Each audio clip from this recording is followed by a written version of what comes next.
प्रभु तेरी वाणी जीवन की रोटी, नैनों की ज्योति अंधेरा मिटाती।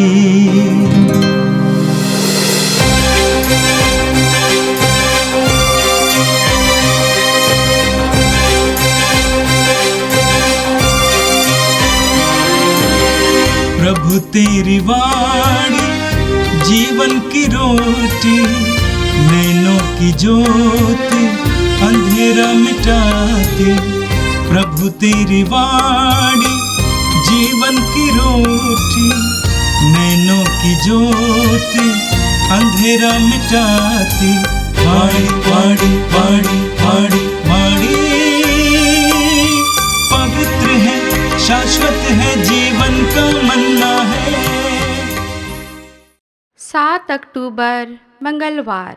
पहला पाठ प्रेरित चरित्र अध्याय 1 पद संख्या 12 से 14।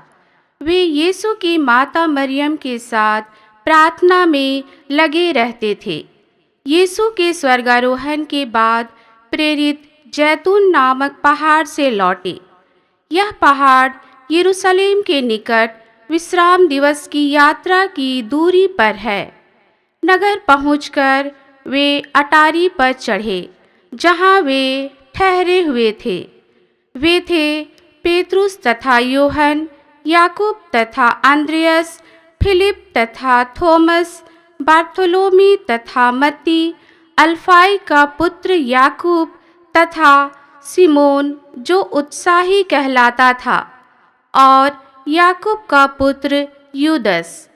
ये सब एक हृदय होकर नारियों, यीशु की माता मरियम तथा उनके भाइयों के साथ प्रार्थना में लगे रहते थे।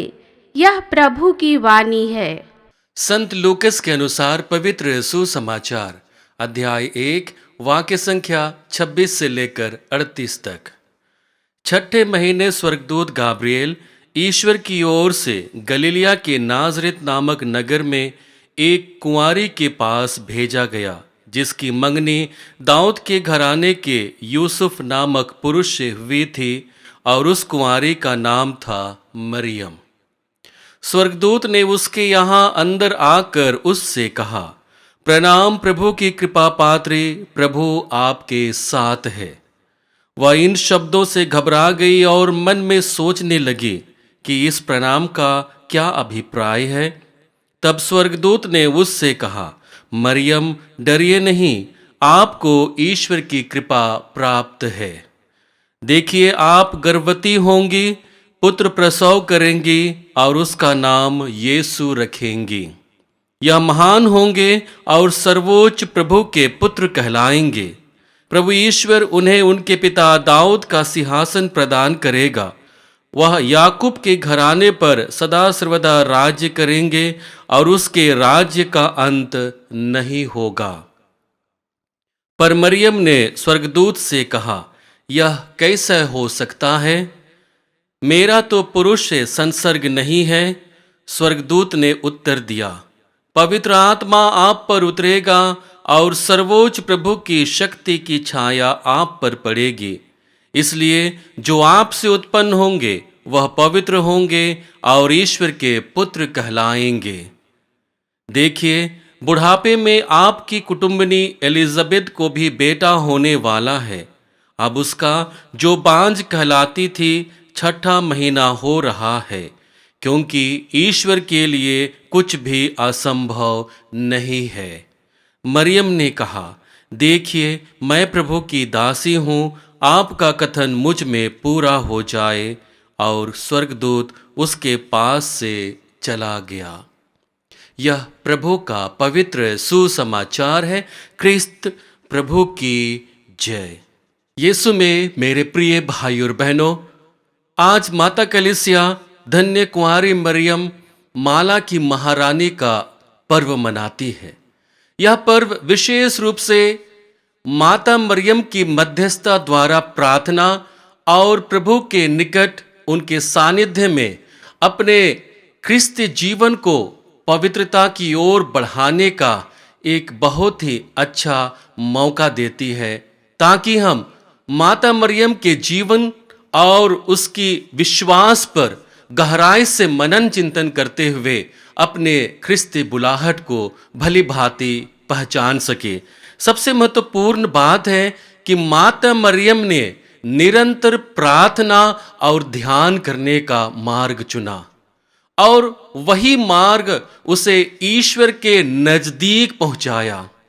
उन्होंने ईश्वर के मार्ग को न केवल पहचाना, बल्कि उसे अपने जीवन में आत्मसात किया, और उस मार्ग पर खरे उतरने के लिए माता मरियम की निरंतर प्रार्थना और ईश वचन पर मनन चिंतन उसे सामर्थ्य और बल प्रदान किया। दूसरी महत्वपूर्ण बात है, हम देखते हैं कि माता मरियम प्रेरितों के साथ और विश्वासियों के साथ प्रार्थना करती है। माता मरियम की यह उपस्थिति यह प्रकट करती है कि जब भी विश्वासी एक साथ एकत्र होते हैं, माता मरियम उनका साथ देती है, उनके साथ मध्यस्थ प्रार्थना करती है, उनके लिए ईश्वर से बल मांगती है और उनका सहयोग करती है। तीसरी महत्वपूर्ण बात है कि माता मरियम की मध्यस्थता द्वारा हम न केवल माता मरियम की मध्यस्थ प्रार्थना करते हैं, उनकी सहायता मांगते हैं, बल्कि उनकी प्रार्थना के द्वारा यीशु के जीवन के रहस्यों पर गहन रूप से मनन चिंतन करते हैं।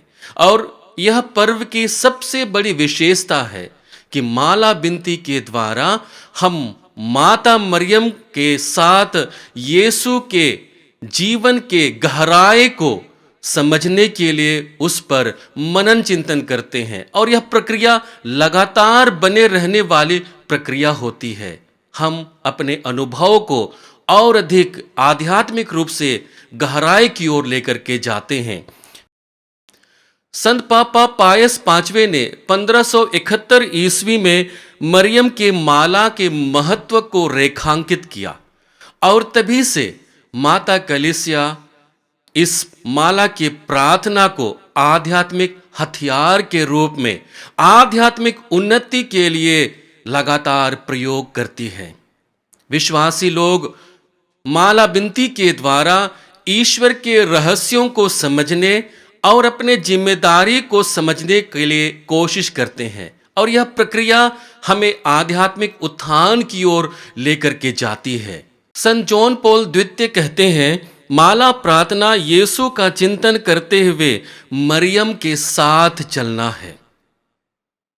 यह एक अच्छा उदाहरण है जिसे हरेक ख्रिस्तियों को अपने जीवन में उतारने की आवश्यकता होती है, जहां पर हम देखते हैं कि माता मरियम अपने जीवन के द्वारा हरेक ख्रिस्ती विश्वासियों को प्रेरणा देती है कि हम उनके अनुसार, उनके जीवन शैली के आधार पर, और जिस विश्वास को उसने अपने जीवन में ईश्वर के लिए प्रकट किया, उस विश्वास पर आधारित होकर के हम अपने जीवन को लगातार जी सकते हैं। आज का पहला पाठ प्रेरितों के क्रियाकलाप से लिया गया है, जहां हम देखते हैं कि माता मरियम प्रेरितों के साथ और विश्वासियों के साथ प्रार्थना में डटी रहती है, उनका साथ देती है और सहयोग करते हुए पवित्र आत्मा के लिए उन्हें तैयार करती है।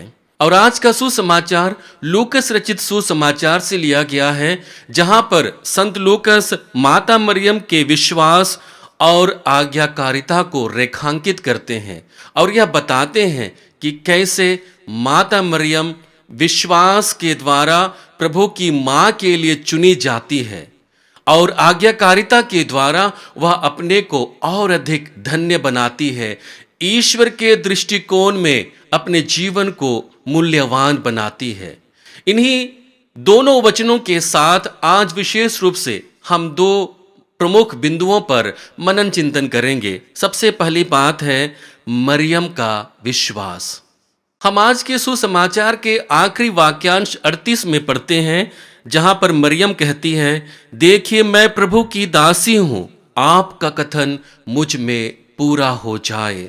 स्वर्गदूत का संदेश माता मरियम के लिए अद्भुत और चुनौतीपूर्ण था, जो उसे न केवल आध्यात्मिक रूप से चुनौती दे रहा था, बल्कि सांसारिक और सामाजिक दृष्टिकोण से भी उसे चुनौती दे रहा था। लेकिन माता मरियम ईश्वर के वचन पर पूर्ण विश्वास और भरोसा करती है, और उसी विश्वास के द्वारा वह ईश्वर की योजना को स्वीकार करती है और कहती है कि तेरा कथन मुझ में पूरा हो जाए। और इस कथन के साथ वह अपने जीवन को पूर्ण रूप से ईश्वर के लिए समर्पित कर देती है। यह इस बात को इंगित करता है कि जो विश्वास करता है, विश्वास के साथ अपने जीवन को जीता है, वह जीवन के हर एक चुनौतियों में ईश्वर की योजना में देखता है। जीवन की हर एक चुनौतियों में वह ईश्वर की योजना को देखता है। जब मनुष्य ईश्वर की योजना को समझता है, ईश्वर की योजना को देखता है, तो संभवतः वह उसके लिए तैयार हो जाता है। वही आध्यात्मिक प्रक्रिया माता मरियम के जीवन में प्रारंभ होती है, जैसे ही वह ईश्वर की योजना के लिए हाँ कहती है अपने विश्वास के साथ। हम इब्रानियों के नाम पत्र अध्याय 11 वाक्य संख्या 1 में पढ़ते हैं, जहां विश्वास को परिभाषित किया गया है। वचन कहता है, विश्वास उन बातों की स्थिर प्रतीक्षा है जिनकी हम आशा करते हैं। यह बहुत ही सुंदर और उत्साह बढ़ाने वाला शब्द है। विश्वास उन बातों की स्थिर प्रतीक्षा है जिनकी हम आशा करते हैं। संभवतः माता मरियम अपने जीवन में प्रभु को लेकर के आने में आशा से परिपूर्ण थी, और वही आशा उसे विश्वास को और अधिक मजबूती के साथ ईश्वर में प्रकट करने का एक मौका देता है। हम संत यूहन्ना के सुसमाचार अध्याय 2 वाक्य संख्या 5 में पढ़ते हैं, जहां पर काना के भोज में वह लोगों से कहती है, वह जो कहते हैं वही करो। यह विश्वास के प्रकटीकरण का एक माध्यम है कि प्रभु जो कुछ कहता है हमें विश्वास और धैर्य के साथ स्वीकार करना चाहिए।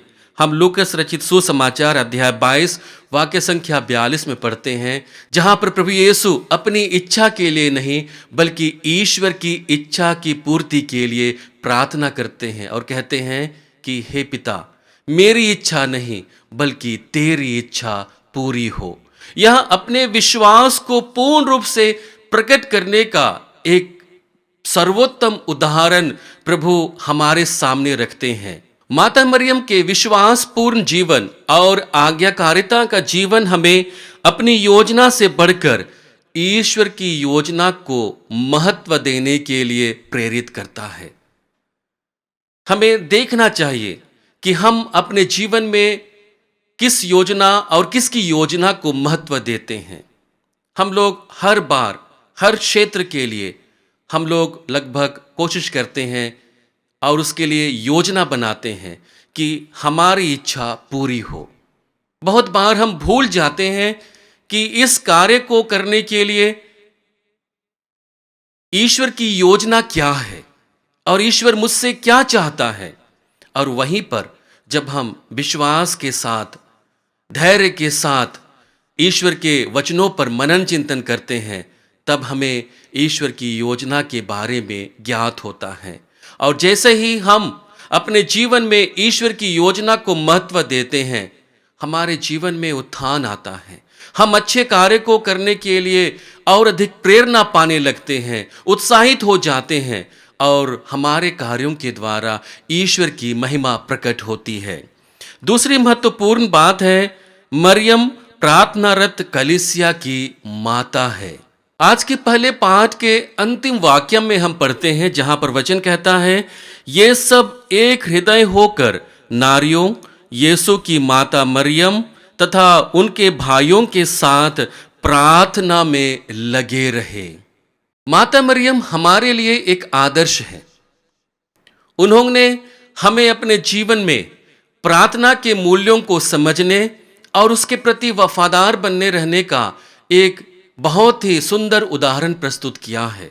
वह न केवल प्रेरितों को लेकर के आती है, बल्कि विश्वासियों के समुदाय के साथ एक साथ प्रार्थना करती है और उस प्रार्थना के द्वारा उन्हें पवित्र आत्मा के लिए तैयार करती है। और इसलिए जब भी समुदाय में हम एक साथ प्रार्थना के लिए आते हैं तो माता मरियम हमारे लिए मध्यस्थ प्रार्थना करती है। माता मरियम वह शक्ति है जो समुदाय के प्रार्थना में हमें संगठित होकर ईश्वर की योजना को स्वीकार करने के लिए हमारा साथ देती है। हम ईश्वर की योजना को समझने लगते हैं, ईश्वर की कृपा को अपने जीवन में महसूस करने लगते हैं। हम प्रेरितों के क्रियाकलाप अध्याय 2 वाक्य संख्या 1 से 4 के बीच में पढ़ते हैं, जहां पर हम देखते हैं कि पिन्तेकोस्त के दिन प्रेरितों को पवित्र आत्मा मिलता है और माता मरियम उनके बीच पाई जाती है। यह सिद्ध करता है कि जब भी हम समुदाय में प्रार्थना करने आते हैं, माता मरियम हमारा साथ देती है। यूहन्ना के सुसमाचार अध्याय 19 वाक्य संख्या 26 से 27 के बीच में पढ़ते हैं, जहां पर यीशु यूहन्ना की ओर देखकर कहता है, यह तुम्हारी माता है। और वचन के आगे में हम पढ़ते हैं, तब से वह शिष्य माता को अपने घर में आश्रय दिया। माता मरियम को ईश्वर ने, प्रभु यीशु ने हमारे जीवन की आध्यात्मिक माता के रूप में सौंपा है, ताकि हम उसके द्वारा अपने आध्यात्मिक जीवन को हर एक दिन के जीवन में नवीनीकृत करते रहें और ईश्वर के सानिध्य में अपने जीवन को जी सके। हम संत मत्ती रचित सुसमाचार अध्याय 18 वाक्य संख्या 20 में पढ़ते हैं, जहां पर वचन कहता है, जहां 2 या 3 मेरे नाम पर इकट्ठे होते हैं, वहां मैं उनके बीच उपस्थित रहता हूं। यह प्रभु का शब्द है, प्रभु का आशीर्वाद है कि वह यह घोषणा करते हैं कि जहां पर हम 1 या 2 व्यक्ति इकट्ठे होते हैं, समुदाय में आते हैं और प्रभु का आह्वान करते हैं, वह हमारे बीच विद्यमान होते हैं। और प्रभु की उसी उपस्थिति को महसूस करने के लिए माता मरियम हमारे लिए लगातार मध्यस्थ प्रार्थना करती रहती है। माता मरियम का यह पर्व विशेष रूप से हमें अपने जीवन में जब कठिन परिस्थितियां आती हैं, संकट आती हैं, उन परिस्थितियों में आशा युक्त जीवन बिताने के लिए मदद करती है। हम रोमियो के नाम संत पौलुस के पत्र अध्याय 8 वाक्य संख्या 28 में पढ़ते हैं, जहां पर पौलुस कहते हैं, हम जानते हैं कि जो लोग ईश्वर को प्यार करते हैं और उसके विधान के अनुसार बुलाए गए हैं, ईश्वर उनके कल्याण के सभी बातों में उनकी सहायता करता है। और वह सहायता संभवतः माता मरियम के द्वारा हमारे जीवन में प्रकट होता है।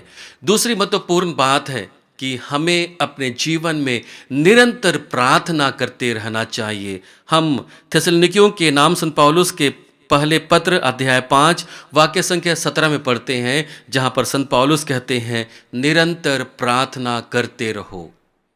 और माला प्रार्थना वही ईश्वर को अपने जीवन में अनुभव करने के लिए हमें मदद करता है। हम गहराई से ईश्वर के गहन योजना के विषय में मनन चिंतन करने में समर्थ हो जाते हैं।